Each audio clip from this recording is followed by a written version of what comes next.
So here are a couple of scrap steels. Scrap steels are what we call mystery steels because we don't know the exact type of steel it is for the heat treatment process.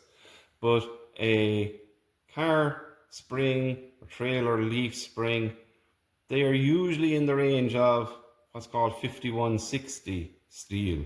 And you can then research the heat treatment process for 5160.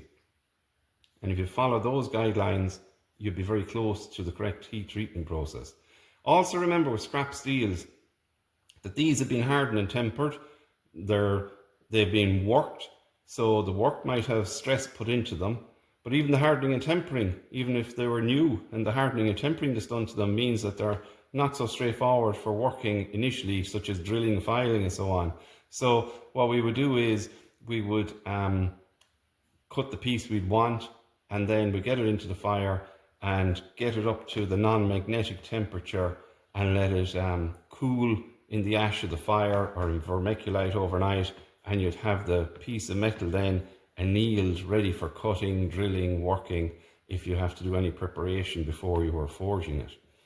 So in the factories where these type of items are produced, they buy it in the soft state, they make their piece, and then they harden and temper it. So when you're getting any scrap steel, you have to bear that in mind, that that's why they've been hardened and tempered. So front loader and the prongs of a forklift and the sucker rods from wells are usually, I'd be trying to test them out in the range of 4140 steel, and that way then you can work from that then to decide if the hardening and tempering is okay. Now things are fairly straightforward for these tools because when we get used to making them, they're quick to make. So if we could have a piece of metal that's thicker than that and cut it up into pieces, you could have all the pieces ready to go for making any tool or any punch that you want to make.